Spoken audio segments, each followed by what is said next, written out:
Thank you, Mr. President.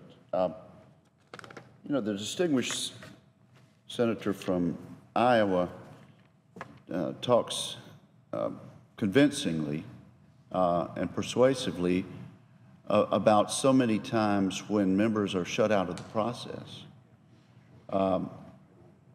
Certainly chief among those would have been 2009, when we could have used the expertise of Senator Grassley had our colleagues across the aisle been willing to work with him in a bipartisan fashion to write a bipartisan health care bill that employed market principles and competition. Instead, just as he mentioned in his remarks, he was shut out of the process, as were all Republicans. And so we have an Obamacare law on the books now, supported by every Democrat in the United States Senate and supported by no Republicans. Some 18% of our gross domestic product turned on its head by this legislation, and it was not done in a bipartisan fashion as anything big really should be done. So the gentleman is correct, and I appreciate him mentioning the larger sense in which members feel that they are being shut out of the process. I want to particularly tonight, Mr. President, call members' attention to an op-ed in today's Wall Street Journal, Monday, February 24, page A15, entitled "Obamacare and My Mother's Cancer Medicine" by Stephen Blackwood. I have no idea anything about Stephen Blackwood's politics. The article at the end says that Mr. Blackwood is president of Ralston College, a planned liberal arts institution in Savannah, Georgia. So I know that he comes from the academia, and I know that he loves his mother and is concerned with what Obamacare has done to his mother's cancer coverage. The story that Mr. Blackwood tells about his mother, Catherine, it reflects the very real life or death consequences of the president's health care law. Many of us who oppose the law often point out to the financial cost, the delays, and the flawed implementation.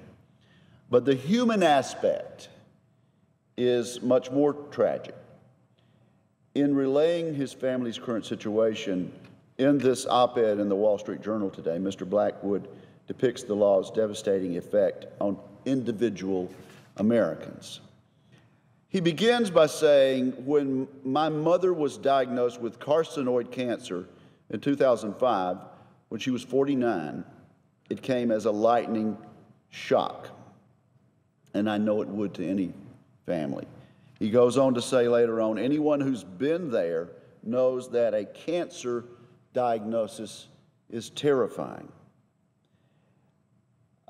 He explains later on in the op-ed that carcinoid, a form of neuroendocrine cancer, is a terminal disease, but generally responds well to treatment by sandostatin, a drug that slows tumor growth and reduces but does not eliminate the symptoms of fatigue, nausea, and gastrointestinal dysfunction. Mr. Blackwood says, "My mother received a painful shot twice a month and often couldn't sit comfortably for days afterwards. As with most cancers, one thing led to another. There have been several more surgeries, metastases, bone deterioration, a terrible bout of thyroiditis, and inflammation of the thyroid gland, and much more." But he does point out this. He says, "My mother kept fighting, determined to make the most of life, no matter what it brings. She has indomitable will and is by far the toughest person I've ever met. But she wouldn't be here without the semi-monthly sandostatin shot that slows the onslaught of her disease."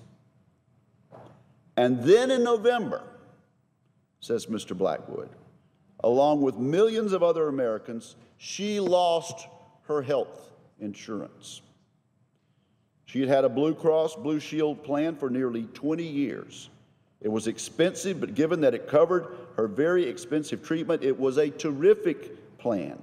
It gave her access to any specialist or surgeon and to the Sandostatin and other medications that were keeping her alive. And then the op-ed says this, and then because our lawmakers and the president thought they could do better, she had nothing. Her old plan, now considered illegal under the new health law, had been canceled. Because the exchange website in her state of Virginia was not working, she went directly to the insurer's websites and telephoned them one by one. This is a woman with carcinoid cancer whose policy has been canceled because of Obamacare. So she's going one by one over dozens of hours. It turns out that Mrs. Blackwood had experience in this field. She was a medical office manager. She had decades of experience navigating the enormous problems, and even with that, she had trouble with the repeated and prolonged phone waits, which Mr. Blackwood described as Sisyphean. In the end, she was told that she could purchase a Humana policy. The enrollment agent said that after she met her deductible and all treatments and medications, including those for cancer, she would be covered 100%.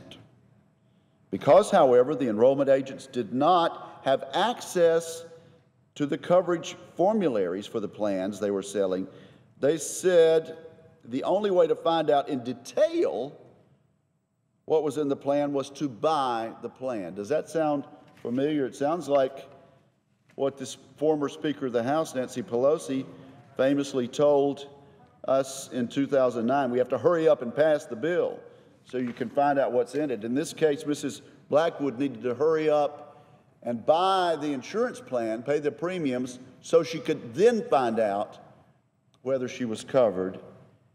And it turns out she was not covered. The cost of the Sandostatin alone since January 1 of this year was $14,000, and the company was refusing to pay. To quote Mr. Blackwood further, the news was dumbfounding. This is a woman who had an affordable health plan that covered her condition. Our lawmakers weren't happy with that because they wanted plans that were affordable and covered her condition. So they gave her a new one.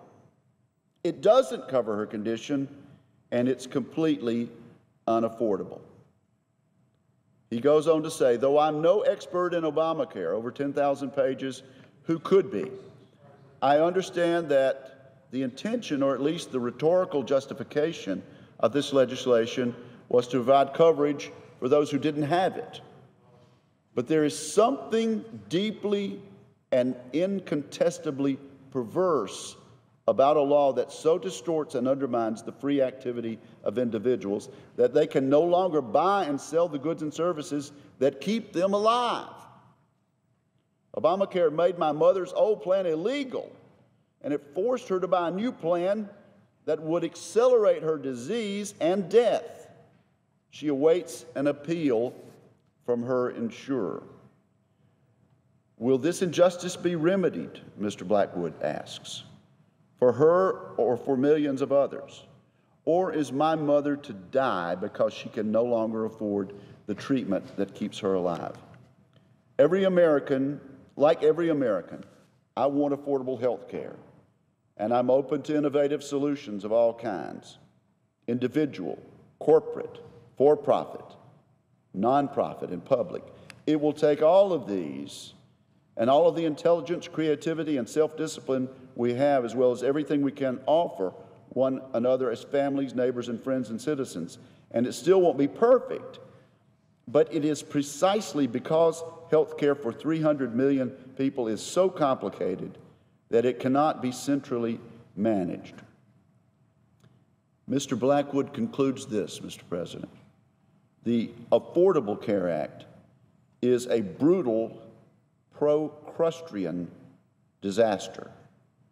In principle, it violates the irreducible particularity of human life, and in practice, it will cause many individuals to suffer and die. We can do better, and we must do better. At this point, Mr. President, I ask unanimous consent that this opinion piece by Stephen Blackwood be entered in the congressional record in its entirety. Without objection. Thank you, Mr. President. You know, we talk a lot about the failures of the Affordable Care Act. Because of Obamacare, 7 million people are expected to lose their employer-sponsored health insurance by 2024. Another 5 million Americans have seen their health care plans canceled, and one of them is Mrs. Blackwood. I would say to my colleagues, and I would say to everyone within the sound of my voice, again, I don't know the politics of the Blackwood family. They had an insurance policy that worked for Mrs. Blackwood. It covered a vital drug, sandostatin, that kept her alive from the disease of carcinoid cancer. And she's lost that coverage because of the very act that was supposed to help people. Mr. Blackwood says we can do better, and I suggest that we can do better. We need to repeal this ill-considered law, which has caused so much pain for millions and millions of Americans and still left 31 million uncovered. And we need to work together across the aisle in a bipartisan way to fix this system and to have a system that doesn't throw innocent and sick people out of their insurance coverage and threaten their health and their very lives.